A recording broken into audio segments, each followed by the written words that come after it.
Dans cette formation Excel, je vous propose de découvrir les astuces permettant de construire la suite logique des jours travaillés pour un salarié. Dans l'énumération automatique de ces dates, il s'agit de considérer les jours ouvrés et ouvrables à inclure, ainsi que les jours fériés et les congés à exclure. Nous faciliterons ainsi la construction automatisée de planning de travail dédié à chaque salarié, comme le présente ce résultat. Constatez par exemple que pour le mois d'octobre, vraisemblablement sont énumérés tous les jours de travail du salarié. Les seules ruptures que nous pourrions constater concernent fort logiquement les jours de week-end qui sont exclus dans l'énumération. Mais comme le mois d'octobre ne possède ni jour férié ni vraisemblablement de congé posé par le salarié, nous avons une énumération fort logique dans l'enchaînement. En revanche, si nous choisissions un autre mois, comme par exemple le mois d'août, constatez que, instantanément, le planning du salarié se reconstruit avec une rupture plus importante à constater entre le 10 et le 20 août. Il y a le 15 août qui est un jour férié qui tombe à un mercredi et vraisemblablement le salarié a posé des jours fériés qui sont recensés dans un tableau, au même titre d'ailleurs que les jours fériés sur plusieurs années, et remarquez effectivement que avant et après le 15 août sont référencés les jours de congé posés par le salarié et exclus naturellement par notre construction automatique de planning.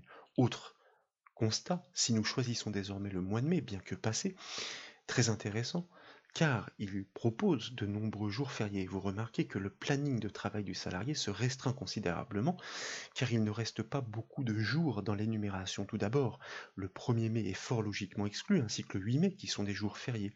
Mais nous remarquons qu'au milieu de tout ça, vraisemblablement, des congés ont été posés, car entre le 7 mai et le 14 mai, aucun jour n'est travaillé. Cela signifie que le salarié a dû poser des congés, sachant que cette année, effectivement, l'ascension tombait un 10 mai. Remarquez qu'effectivement, après le 8 mai, le 9 mai a été posé, ainsi que le 11 et le 12, expliquant pourquoi, effectivement, il y avait une rupture dans les jours de travail, et donc, nous constatons bien la construction automatisée de notre planning pour les jours travaillés de nos salariés. Pour pouvoir réaliser cette petite application, au demeurant fort simple, je vous propose comme toujours de débuter les travaux depuis un classeur source qui est proposé au téléchargement depuis le site bombache.fr. Je vous propose de débuter par des calculs intermédiaires que nous allons volontairement placer dans des colonnes arbitraires de notre feuille, car à l'issue, eh bien, nous pourrons les masquer plus facilement. Ils servent d'intermédiaires. La première chose que je vous propose est de reconstruire l'énumération naturelle des jours d'un mois en fonction de l'indication donnée dans cette liste déroulante, les unes à la suite des autres. Constatez d'ailleurs que cette liste déroulante se nourrit des informations qui sont elles aussi situées dans des colonnes arbitraires, un peu plus sur la droite de notre feuille entre les colonnes Y et Z. Et nous avons d'ailleurs volontairement attribué un numéro logique à chacun des mois, vous allez comprendre pourquoi. Le but du jeu, comme je vous le disais, nous allons nous placer volontairement en cellule R3 pour débuter ces calculs intermédiaires, consiste dans un premier temps à reproduire l'énumération naturelle de ces dates. Et pour ce faire, nous allons exploiter une fonction Excel que nous avons exploitée à de nombreuses reprises déjà, qui se nomme date. Lorsque nous ouvrons la parenthèse, elle permet effectivement de reconstruire une date complète selon 3 éléments numériques à lui fournir. Tout d'abord, l'année. Nous allons lui fournir, même si ce n'est pas très habituel de notre part, une constante, l'année 2018. Nous pourrons faire évoluer ce planning ensuite de manière à pouvoir faire varier aussi la date avec des cellules dans lesquelles elle serait écrite. Ici, ce qui nous intéresse, c'est la procédure qui permet de reconstruire automatiquement ce planning. La première chose que demande donc cette fonction pour reconstruire une date est l'année. Point virgule, ensuite elle a besoin de connaître le mois. Mais le mois en nombre. Or, nous, l'information dont nous disposons est l'information du mois en texte. C'est pourquoi nous allons effectuer une recherche de ce mois dans le petit tableau que nous venons de voir pour extraire l'information située en deuxième colonne, soit le numéro correspondant. Donc, en deuxième paramètre de cette fonction date, nous imbriquons la fonction recherche V, désormais bien connue. Nous ouvrons sa parenthèse, qui pour pouvoir restituer une information, demande tout d'abord quelle est la donnée recherchée. Nous recherchons le mois de mai pour pouvoir obtenir son numéro correspondant, soit le chiffre 5.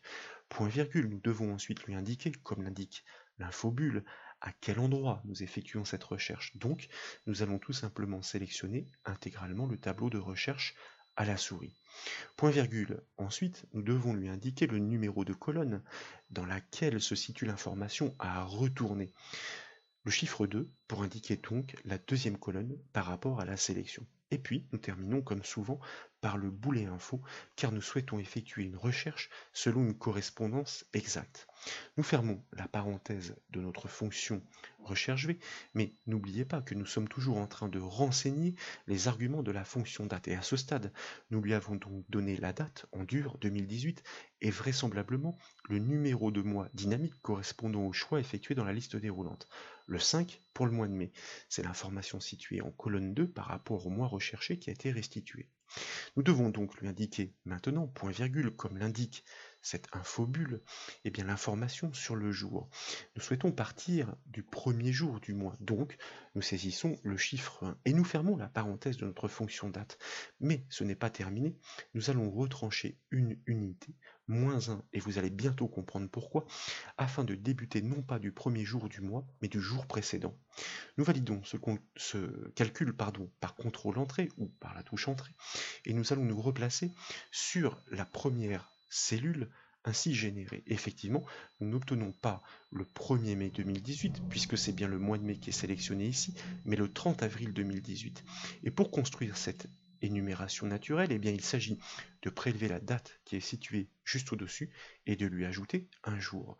Donc le calcul est trivial, égal, nous positionnons juste en dessous, nous mentionnons la date en cliquant sur sa cellule, nous ajoutons une unité, c'est-à-dire une journée, nous validons et nous allons répliquer ce calcul en tirant sa poignée volontairement sur de nombreuses lignes situées juste en dessous pour constater que nous obtenons en effet l'énumération naturelle des dates les unes à la suite des autres qui pour l'instant, fort logiquement, n'excluent pas encore les jours de week-end et encore moins ni les jours fériés ni les jours de congé.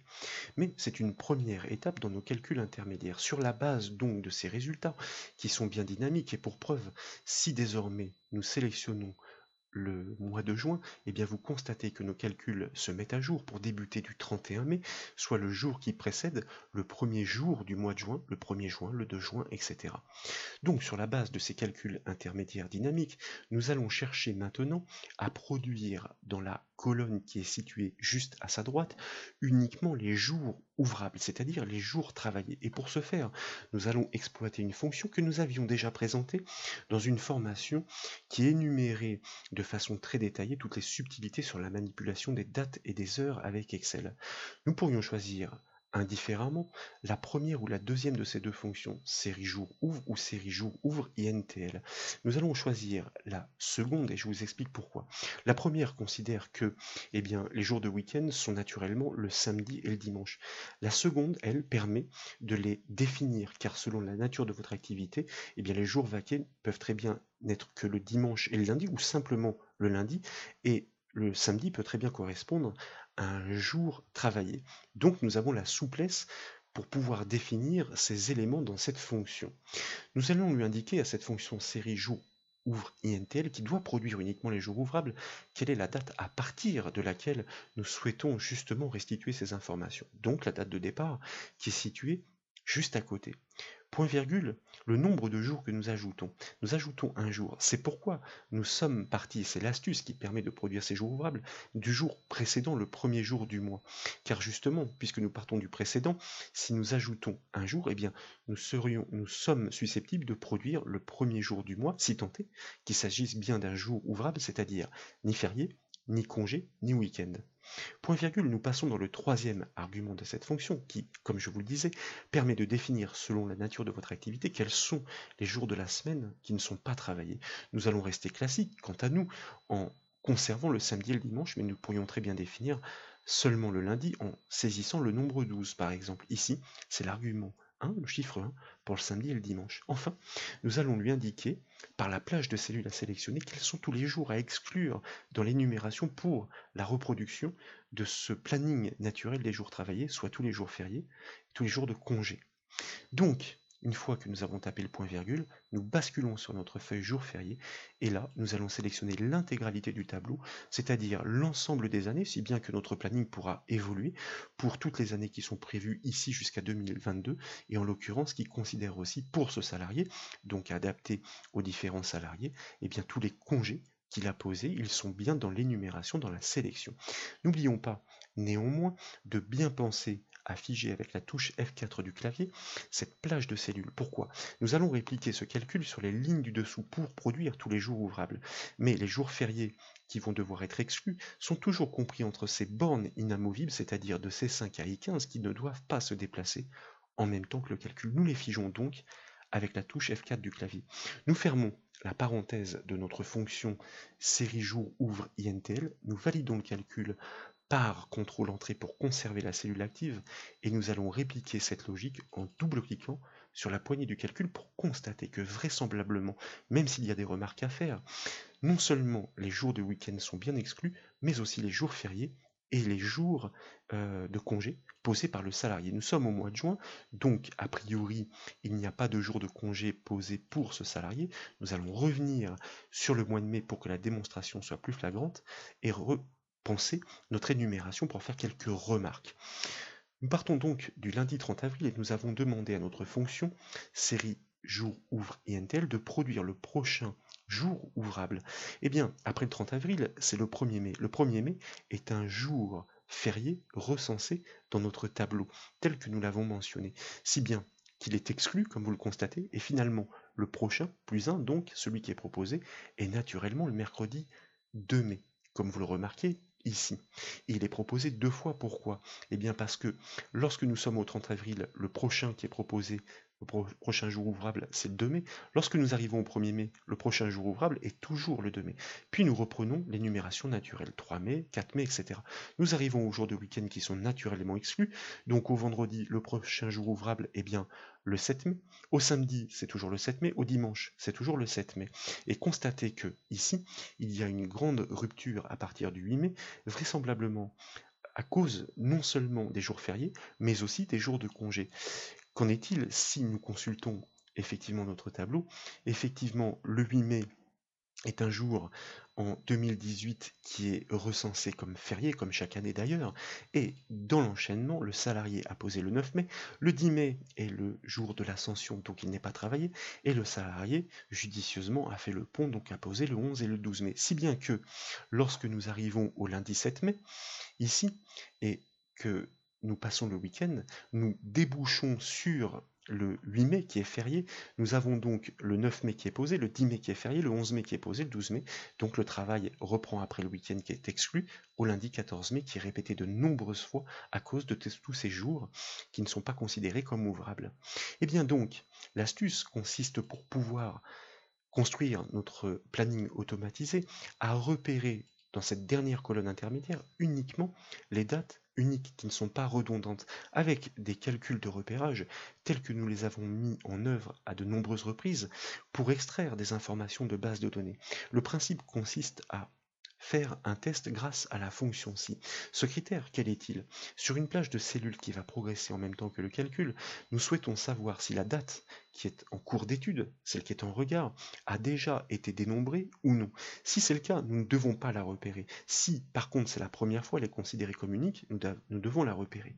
La fonction qui permet de dénombrer un critère sur une plage de cellules, comme vous le savez, est la fonction nb.si, que nous allons donc faire travailler, plage critère, sur une plage de cellules qui va progresser en hauteur en même temps que le calcul est répliqué.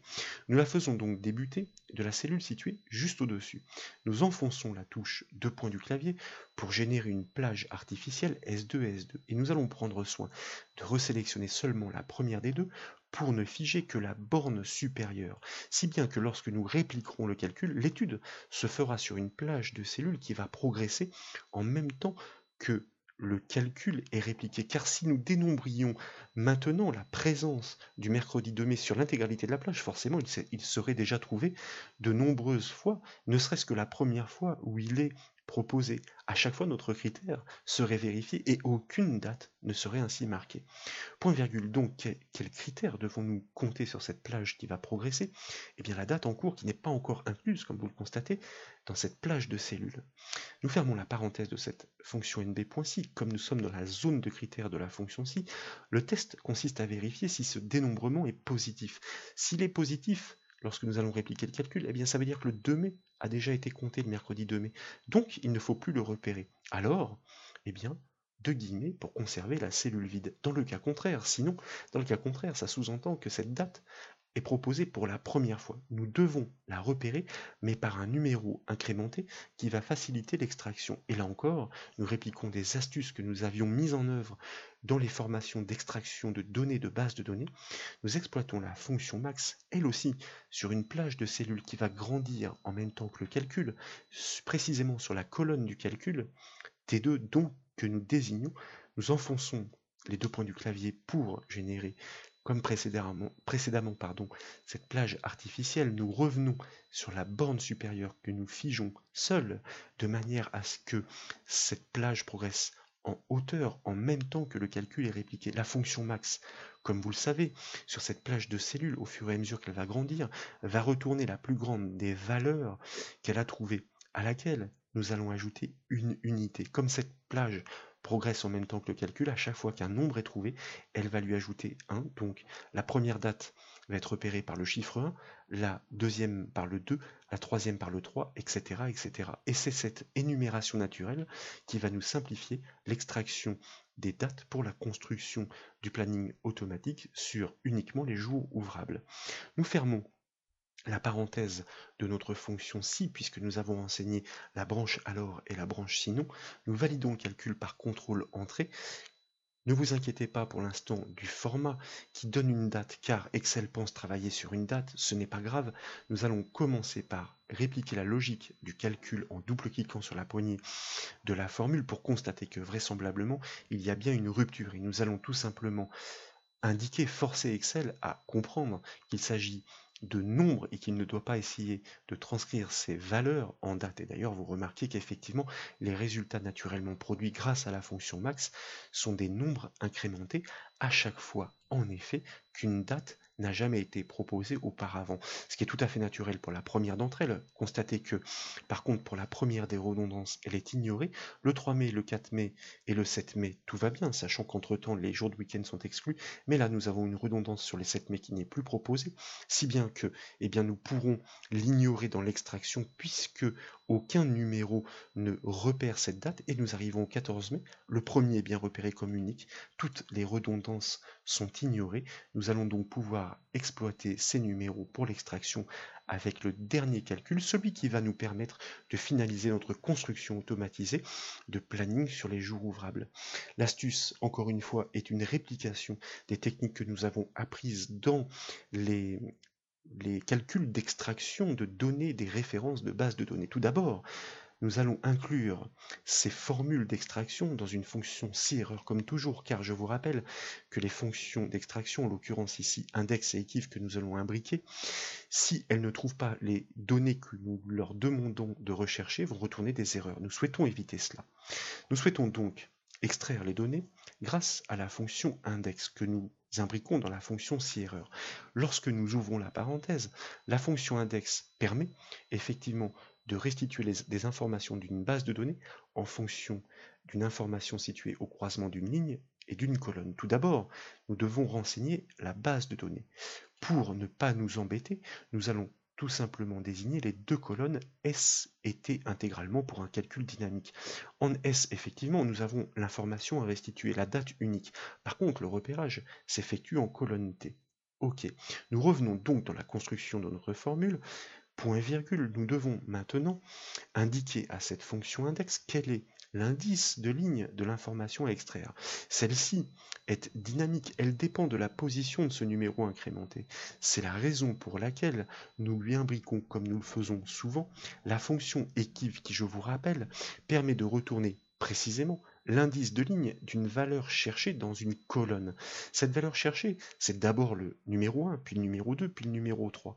Ça veut dire que nous devons faire une recherche qui va progresser naturellement en même temps que le calcul et l'astuce est la suivante que nous avons utilisée encore une fois de nombreuses reprises, c'est d'exploiter la fonction ligne pour laquelle nous ouvrons la parenthèse qui permet de retourner l'indice de ligne d'une cellule désignée. Si nous désignons une cellule qui est située en première ligne de la feuille, comme A1 arbitrairement, nous pourrions définir E1 ou F1 ou G1, eh bien elle va retourner le chiffre 1, puis le 2, puis le 3 quand nous allons répliquer le calcul vers le bas. Donc, nous lui demandons bien de faire une recherche sur ces numéros incrémentés. Nous fermons la parenthèse de la fonction ligne, point virgule, et nous allons indiquer à cette fonction équive pour qu'elle retourne cet indice, quelle est la colonne dans laquelle nous recherchons ce numéro 1, puis ce numéro 2, etc.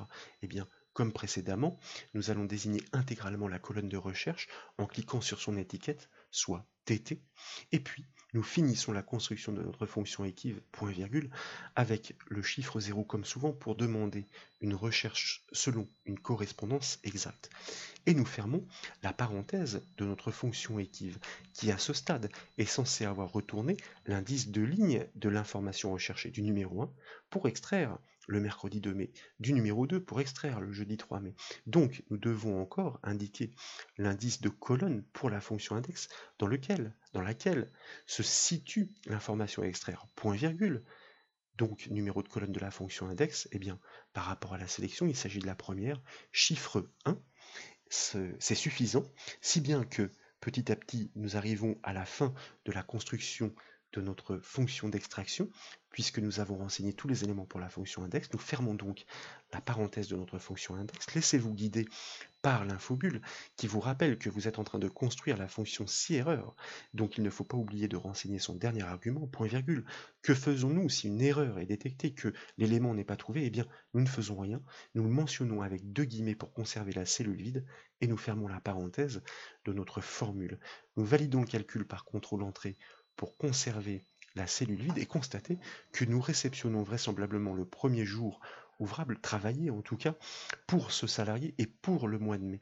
Qu'en est-il si nous répliquons le calcul sur une hauteur suffisamment importante afin d'énumérer au moins tous les jours du mois? Eh bien vous constatez que la rupture se produit assez tôt en ce qui concerne le mois de mai en tout cas, à cause des phénomènes que nous avions constatés, la redondance ou plutôt la répétition des jours fériés, mais aussi les jours de congé qui avaient été posés, sans compter les jours de week-end qui sont exclus. Effectivement, le 1er mai est naturellement exclu, donc nous commençons le travail pour ce salarié au 2 mai, nous enchaînons bien avec le 3 et le 4 mai, puis nous arrivons au samedi et au dimanche qui sont naturellement exclus. Nous reprenons bien le 7 mai, nous avions constaté, nous savons déjà que le 8 mai est férié, mais surtout que dans l'enchaînement, à cause du pont de l'Ascension, que le salarié va poser des jours de congé, si bien que le travail ne reprend qu'au 14 mai, au 15 mai, etc. Et donc, construction complètement dynamique, puisque si nous reprenons l'exemple sur le mois d'août que nous avions mentionné tout à l'heure, nous allons constater exactement le même phénomène, c'est-à-dire que le travail commence bien au mercredi 1er août jusqu'au vendredi 3 août pour arriver au week-end,